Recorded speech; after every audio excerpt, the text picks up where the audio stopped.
Capítulo 1009, Poder Desperto 1. Outro morto-vivo liberou um anel de fogo que forçou seus oponentes a recuar e usou essa abertura para atacar Kila.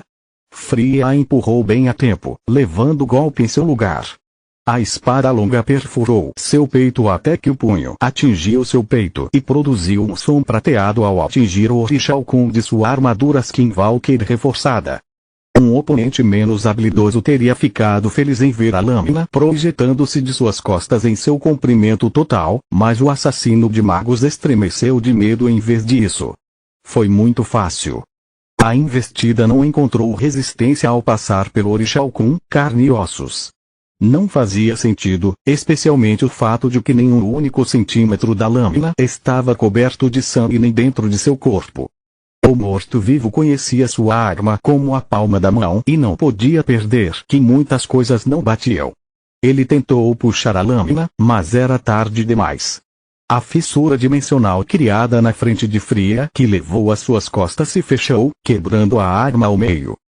O assassino de magos gritou de dor enquanto usava toda a sua força para regenerar a lâmina antes que fosse tarde demais. Seus esforços fizeram o coração transbordar de mana, revelando sua posição e permitindo que Fria transformasse os mortos-vivos em cinzas com um golpe de seu florete. Menos um Fria disparou para frente enquanto os brilhos dourados do governante dimensional revestiam sua arma. Ela soltou uma rajada de flechas da praga, indiferente aos soldados magos que os mortos-vivos usavam para cobrir sua linha de fogo como escudos de carne. Os assassinos de magos encolheram os ombros e executaram os movimentos de espada necessários para conjurar uma bola de fogo. A explosão machucaria seus companheiros, já que se alimentar de magia morta-viva era semelhante a veneno, mas eles não podiam deixá-la chegar perto. De repente, as flechas da praga e os soldados mudaram, forçando os assassinos de magos a se concentrarem em evitá-los ou se tornar o queijo suíço. Fria teleportou-se entre dois deles, sabendo que sua própria mana não poderia machucá-la. 2 e 3 Ela cortou seus inimigos que bloqueavam instintivamente, apenas para que a aura dourada em torno do florete cortasse o espaço e deixasse uma fissura instável na frente deles. A explosão os atingiu pela frente e as setas por trás, enquanto Fria teleportou-se para trás ao lado de Quilla, ilesa. Governante dimensional era caro em mana, mas enquanto ele estava ativo, todos os seus feitiços dimensionais não tinha tempo de lançamento. O assassino de magos que estava prestes a atacar Quilla parou abruptamente e se concentrou tanto em Fria que ela não percebeu o fio de prata de Quilla batendo em sua lâmina até que fosse tarde demais. Os outros não gostavam de como as coisas estavam indo e como os prospectores já haviam revelado o segredo de suas lâminas através dos amuletos de comunicação. Os mortos-vivos consideraram a batalha perdida. Os assassinos de magos bateram nas paredes com o cabo de suas armas, sinalizando para seus aliados virem resgatá-los. Os ghouls chegaram, mas não da maneira que os assassinos de magos esperavam. Ao tecer a matriz detecção de vida, o mundo na frente dos olhos de Gloria mudou. Tudo se transformou em tons de cinza, até mesmo o céu. As únicas cores que ela podia ver vinha de seu próprio equipamento, seus soldados e algumas manchas humanoides na parede de pedra à sua frente. Fogo à vontade. Gloria disse depois de usar a primeira magia para imitar os efeitos da matriz e marcar a posição dos inimigos com raios de luz. Ela esfaqueou o inimigo mais próximo com seu estoque, perfurando a rocha sólida como se fosse papel e liberando os feitiços armazenados dentro do reaver. Orion tinha encantado seu estoque com a habilidade de segurar feitiços por conta própria. Reaver aliviou Gloria do fardo mental de manter vários feitiços prontos necessários e evitou que eles desaparecessem no caso de ela perder o foco.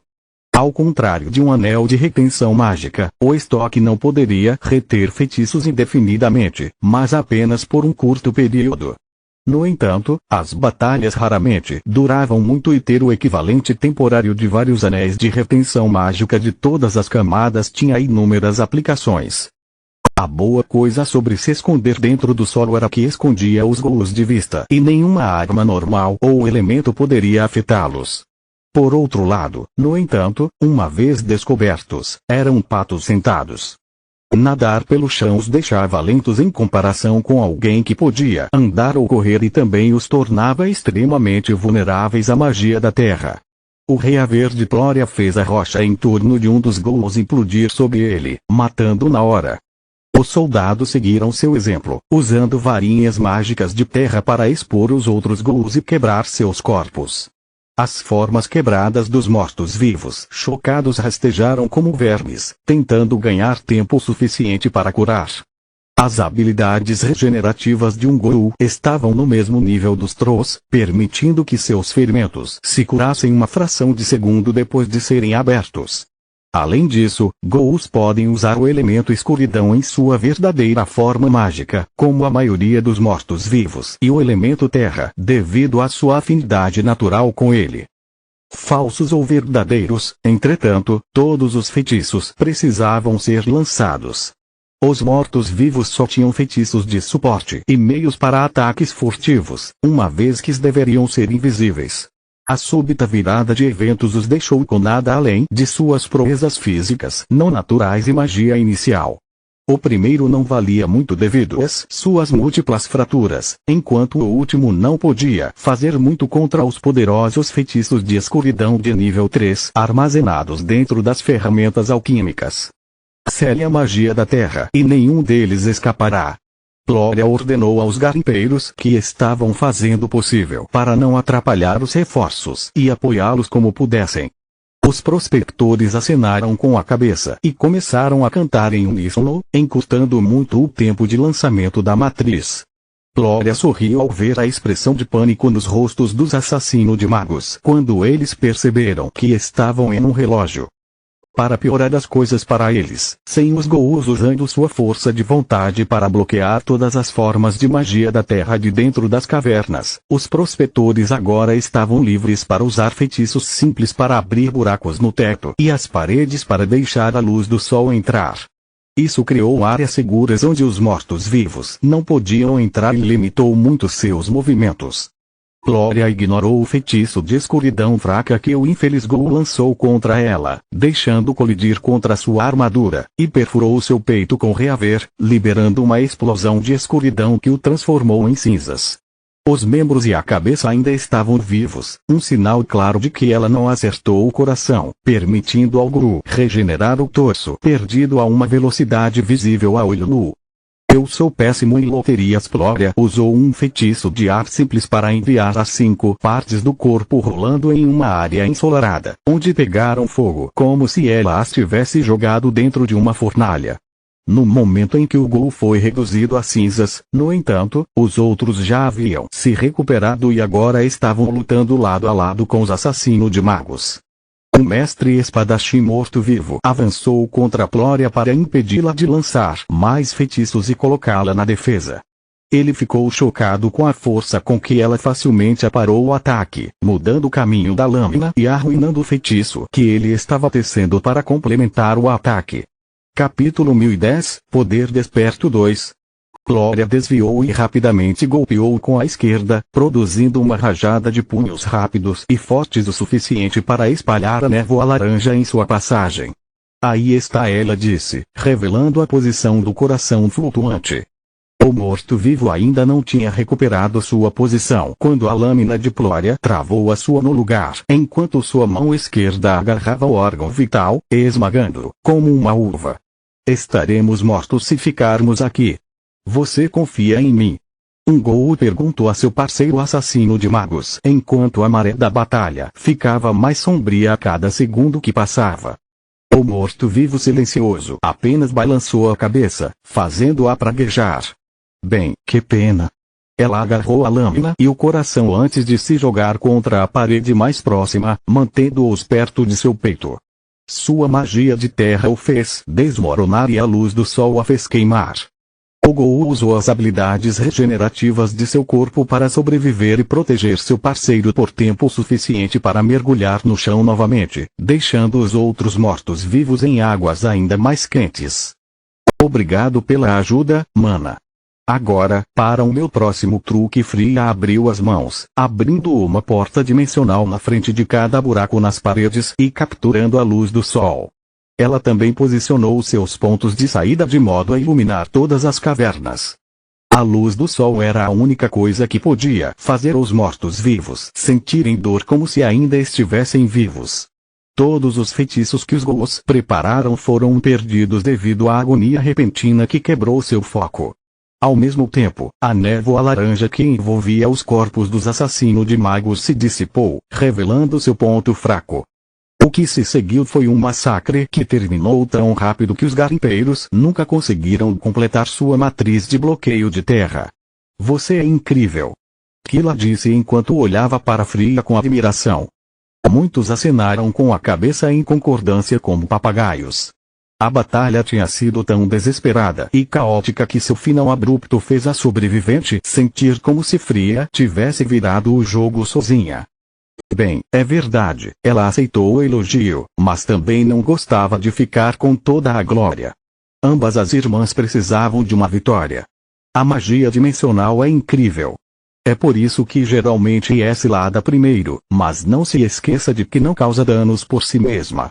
É tudo uma questão de explorar oportunidades e sem vocês dois, todos aqui estariam mortos. Foi você, Quilla, que descobriu a existência do segundo ponto fraco dos inimigos e salvou nossas vidas. Sem você, o melhor que eu poderia ter feito era colocar vocês em segurança lá fora. Além disso, sem poria trazendo reforços e derrubando as paredes, eu não teria a luz do sol de que meu feitiço precisava para ser eficaz. Ao ouvir suas palavras, soldados e garimpeiros explodiram em aplausos, fazendo Killa enrubescer, enquanto Ploria parecia apenas mais severa. Odeio estragar o clima, mas teremos tempo para nos dar tapinhas nas costas depois de cuidarmos dos feridos e caídos. Garimpeiros, cuidem do acampamento primeiro e depois consertem essa bagunça. Precisamos de alguma maneira de evitar que os eventos de hoje se repitam.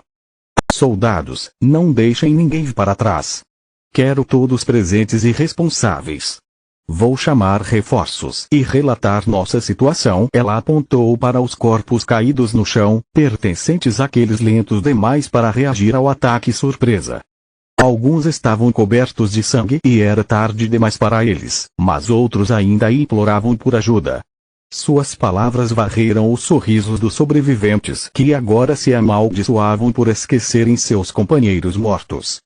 Depois de se certificar de que não havia nada em que ela pudesse fazer a diferença, Ploria se virou e tirou seu amuleto do exército de seu pendente dimensional em forma de lírio. Isso foi realmente obra de Lilith. Ela pensou enquanto acariciava o colar de ouro. Será que ele realmente encontrou uma maneira de cumprir a promessa que me fez no dia do aniversário da mamãe e lutar ao meu lado apesar da distância que nos separava? Ela não tinha ideia de que o que tinha experimentado não era um milagre, mas um sinal de seu processo de autodespertar. Capitã Ernas, por que a chamada de emergência? O general Berion respondeu imediatamente, ansioso para oferecer sua ajuda depois que Lilith se tornou um arquimago. Apesar da oposição do chefe da Associação de Magos, o terreno já instável se tornou mais instável para a associação, inclinando a escala de poder em favor do exército novamente. Se Berion conseguisse evitar que a Capitã Ernas desistisse e restaurasse sua reputação, ele também limparia a única mancha que o exército carregava nos olhos da realeza. Berion ainda ansiava por assumir a associação e obter autoridade para converter méritos em títulos nobres. Dessa forma, os soldados poderiam finalmente receber o prêmio que mereciam e todos os magos se tornariam subordinados do exército. Além disso, ganhar o favor da família Ernas, uma figura importante em ambas as organizações, seria um bem inestimável para sua carreira. Ploria explicou tudo para ele, desde a falta de vegetação que ela havia notado até a emboscada que haviam sofrido. Ouvir tantos detalhes cruciais pela primeira vez o tirou de seu devaneio e o irritou a tal ponto que um homem inferior teria deformado ali para matar cortos com as próprias mãos. Excelente trabalho, Capitã Ernas. O rosto de Berion era uma máscara de pedra e seu tom não mudou, mas Ploria podia notar a veia latejante em seu pescoço. Onde está o Capitão Cortos agora? Ele ainda está inconsciente, senhor. Eu dei prioridade para proteger o acampamento e tratar os feridos. Depois disso, vou proteger as cavernas, dar-lhe um número preciso de vítimas e só então pretendo acordá-lo. Ordens conflitantes nos atrasariam e nos deixariam vulneráveis a novos ataques, ela disse. Não haverá tal coisa. O sorriso de Barryon alcançou seus ouvidos, mas não continha nenhuma alegria. Por favor, conserte as feridas do Capitão Cortus e coloque-o na linha. Quero que vocês dois ouçam. Gloria estremeceu com essas palavras. A maneira como Barryon falava a lembrava dos tempos em que Gloria ainda era uma criança e Orion assegurou-lhe que um professor ou um instrutor bem renovado e abusivo não a incomodaria mais. Normalmente, essas pessoas desapareciam e ninguém mais ouviu falar delas. Correram até rumores de que, após amputar seus membros, Orion os mantinha vivos em barris cheios de nutrientes, condenando-os a uma vida inteira de agonia. Durante as noites calmas, às vezes, era possível ouvir gemidos de dor vindos das paredes da casa de Ernas, tornando a empregada doméstica muito respeitosa com seus patrões e cautelosa com as crianças. Na verdade, Orion não gostava de ter animais de estimação e os gemidos eram devido a Girne trazendo seu trabalho para casa, mas isso é uma história para outro dia. Como você ousa agredir um colega? Cortus disse no momento em que recuperou a consciência, antes mesmo de sua visão clarear o suficiente para reconhecer Gloria. Vou relatar tudo e mandar você para a corte marcial. Você vai calar a boca e ouvir. Essa é uma ordem. Capitão Barryon interrompeu como uma voz tão fria que transformou o fogo da raiva de Cortus em medo arrepiante. Barryon então repetiu o relatório de Gloria com suas próprias palavras, pedindo a Cortus para confirmar ou negar suas partes individuais com apenas um sim ou não. Isso deixou o infeliz capitão sem tempo para inventar desculpas, nenhuma forma de justificar suas ações. Mentiras seriam facilmente expostas, cavando uma cova mais profunda. Nenhuma das testemunhas mentiria para um general para proteger um capitão, e depois de como Gloria havia resolvido a crise de maneira brilhante, Cortus duvidava que houvesse uma única pessoa no acampamento a seu lado. Continua no próximo vídeo.